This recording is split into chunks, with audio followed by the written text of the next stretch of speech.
आज के प्रोग्राम में हमारा मेन फोकस तो जनरल फैज़ के हवाले से ख़बरों के ऊपर रहेगा। जनरल फैज़ को ऑफिशियली अनाउंस किया गया है कि फ़ौज ने अपनी कस्टडी में ले लिया है। दो इल्ज़ाम जिनका उस प्रेस स्टेटमेंट के अंदर तज़किरा है, उसमें एक तो टॉप सिटी मंसूबे के हवाले से है, जिसमें इर्रेगुलरिटीज़ की जो भी कहानी थी, लेकिन उस फैमिली का मेन चार्जशीट ये थी कि जनरल फैज़ की माँ के ऊपर उनके ऊपर तशद्दुद भी किया गया, उनको घर से ज़बरदस्ती अगवा कर लिया गया, उनकी जायदाद ज़मीन अपने नाम लिखवाने की कोशिश की गई।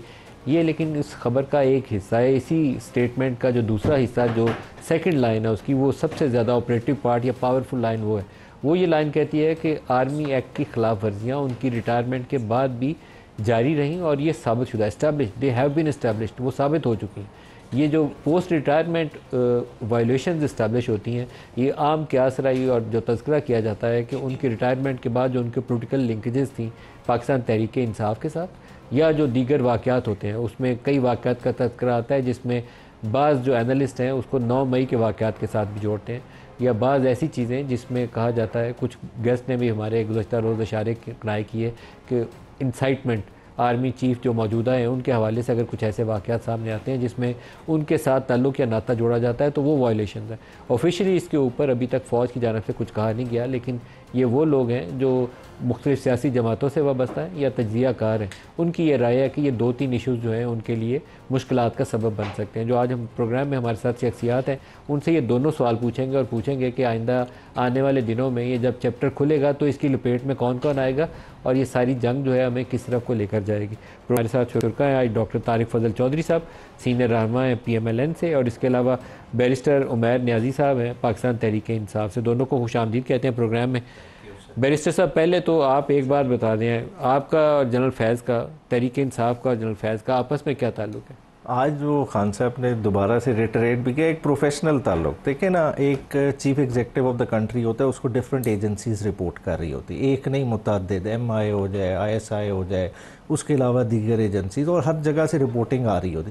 तो वो एक प्रोफेशनल ताल्लुक ज़रूर रहा है, इन्फॉर्मेशन वहाँ से गैदर होती रही, ठीक है ना, चीज़ें मिलती रही, जितनी भी हाई लेवल की मीटिंग हो, ज़ाहिर बात है हमारा एक लिंकेज रहता है ओवरऑल, मगर उससे बियॉन्ड कुछ भी नहीं। और बल्कि जिस तरह की बात हुई, इसके बाद खान साहब ने ये भी कहा कि ये तो बड़ा अच्छा है, एक अच्छा मौका है, अगर इस तरह से कर रहे हैं तो इसे डीपर आप प्रोब कर सकते हैं। जो तहरीक इंसाफ ने डे 1 से जुडिशल कमीशन का एक कहा था, इस चीज़ पे तो प्रॉपरली इंक्वायर करें, सारा कुछ थ्रैश आउट करें। आज भी तहरीक इंसाफ वॉलंटियर करें। आज आपकी इमरान खान से मुलाकात नहीं, आज मेरी कल हुई थी जी। तो आपको ये बात कैसे पता चली कि इमरान आज जो लॉयर्स मिले, जो मिले, उन्होंने आपको कन्वे किया? हाँ जी, तो आज भी तो इस चीज़ को थ्रैश आउट किया जा सकता है, इसमें लेकिन बहुत सारे लोग आपके वो माजी के जो ताल्लुकात की नोयत थी ना, उस वजह से पोस्ट रिटायरमेंट भी उनका आपसे ताल्लुक जोड़ते हैं। लाइक इमरान खान के कई बयानात हैं कि वो जब बंदे इकट्ठे नहीं थे होते बजट के मौके पर या वोटिंग के मौके पर, इवन वोट ऑफ कॉन्फिडेंस जब इमरान ने ऐलान किया था सेनेट इलेक्शंस के बाद, तो बंदे पूरे नहीं थे हो रहे, तो बंदे ISI ने इकट्ठे करके दिए थे। देखें, तो इसी तरह का ताल्लुक जो है, अगर हुकूमत जब गिरी भी है इमरान खान साहब की, तो उसमें भी देख लें ताल्लुक, उस वक्त ISI थे नहीं। सिंध हाउस में बंदे किसने इकट्ठे कराए, सारे मामला खान साहब इसमें क्लैरिटी के साथ कहते रहे। अगर देखें, डोनाल्ड लू का लेटर किसके लिए था? वो उस वक्त का इमरान खान साहब के लिए नहीं था, वो तो डायरेक्ट जनरल बाजवा के लिए था, ठीक है ना। तो और वो इसी तरह से उसी तनाजुर में लिया कि पाकिस्तान के लिए कॉन्सिक्वेंसेज होंगे। वो जो बंदे पहले पूरे करता था वो कौन करता था? जनरल फैज़ करता था?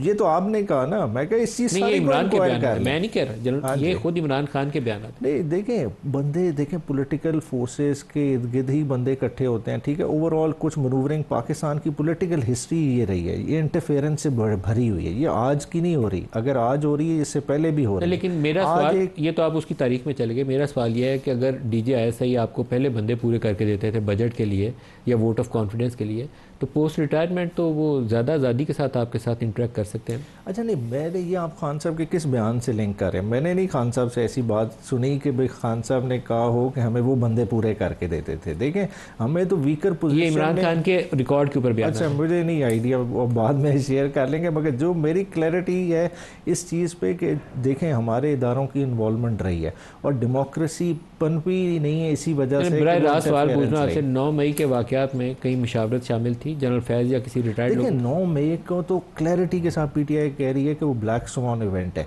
25 मई पे जो तहरीक इंसाफ के साथ हुआ वो लार्जर स्केल में 9 मई पे किया गया और उसकी विक्टिम तहरीक इंसाफ है, और इसीलिए ओपनली हर फोरम पे तहरीक इंसाफ कह रही है कि उसको इंक्वायर कराएं। इमरान खान ये डिनाई नहीं करते कि मैंने 9 मई को एहतजाज की कॉल दी, वो कहते हैं मैंने पुरअमन एहतजाज की 9 कॉल मई दी। को तो वो कॉल दे ही नहीं सकते थे, वो ऑलरेडी वो कहते हैं ना कि अगर मुझे पकड़ा गया तो मैंने कहा था तो एहतजाज करना है, पुरअमन करना है, और वो तो कहते हैं एहतजाज करना है, और ये भी कहते हैं कि जीएचक्यू के बाहर करना है। लीडर पकड़ा जाए तो रिएक्शन होगा। नहीं, बेनज़ीर की असैसिनेशन हुई तो रिएक्शन था, पब्लिक निकली थी। इमरान एक से ज़्यादा मौके के ऊपर पिछले 10 दिनों में रिपीटेडली स्टेटमेंट को दोहरा रहे हैं कि ये मैंने कहा था कि अगर मुझे पकड़ लिया जाए तो जो पकड़ेंगे फौजी इदारे उनके बाहर ही एहतजाज करना है, जीएचक्यू के बाहर भी करना है, लेकिन पुरअमन करना है। ये वो कंडीशनल कहते हैं। मगर तो क्या ये मशवरे में किसी जगह पे कुछ शामिल था? कैसे हो सकते हैं? देखें उसकी कोई चीज़ है, बल्कि आज तो इससे देखें मौका है, ठीक है, अगर आप इस कॉन्टेक्स्ट में उन्हें पकड़ते हैं तो बेहतर है कि उस चीज़ को जुडिशली प्रोब करा लें। हम तो हर तरह से कॉपरेट करने के लिए तैयार है और ये चीज़ once and for all settle होनी चाहिए। क्योंकि जस्टिस शाहिद उस्मानी साहब भी हमारे साथ शामिल हो रहे हैं। जस्टिस शाहिद उस्मानी साहब बहुत शुक्रिया। DGISI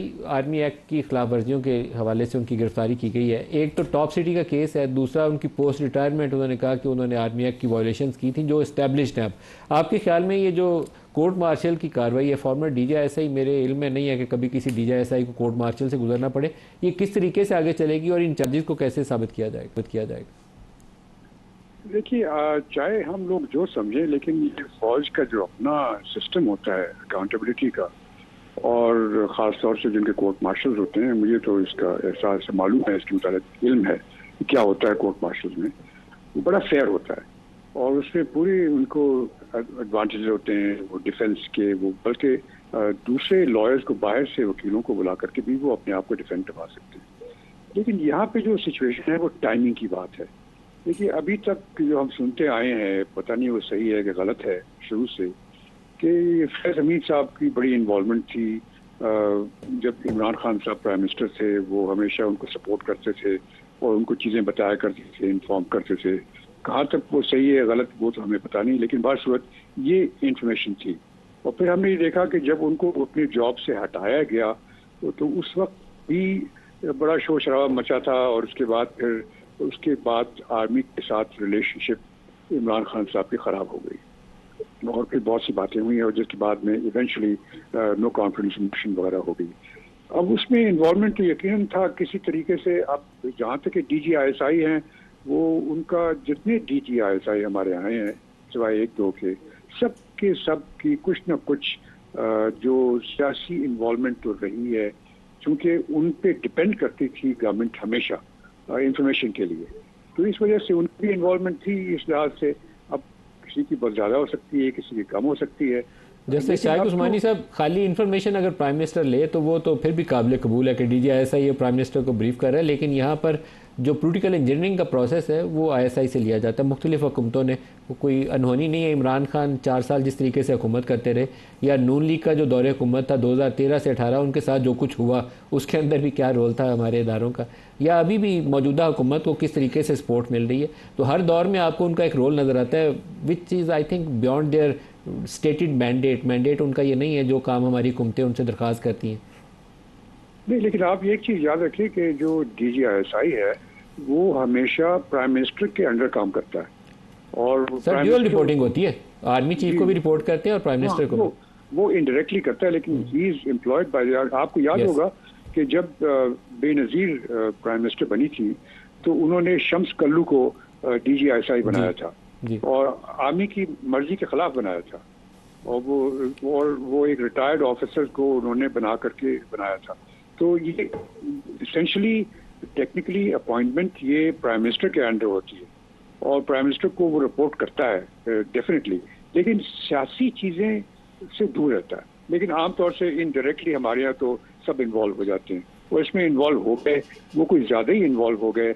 और अब जबकि उसके बाद ये 9 मई और दूसरी चीज़ें शायद सामने आ गई, तो इसकी वजह से अब लोगों को शुबात पैदा हुए कि शायद इनकी इन्वॉल्वमेंट और भी ज़्यादा हो गई है। लेकिन अभी तक ये नहीं बताया गया कि उन्होंने किस शिप की, आर्मी एक्ट किस शिप की खिलाफ वर्जी की है, ये अभी तक नहीं बताया गया। ये तो अभी चार्ज जो थे उनके खिलाफ वो सामने नहीं आए, तो अब वो बाद में पता चलेगा कि किस वजह से उनको अरेस्ट किया गया है, क्या ये जो कार्रवाई जो स्टेट एजेंट है या जो स्टेट किसी जो चार्जेस फ्रेम करेंगे तो फिर उसके ऊपर आपके कहना ये है कि फिर ज़्यादा राय दी जा सकती है।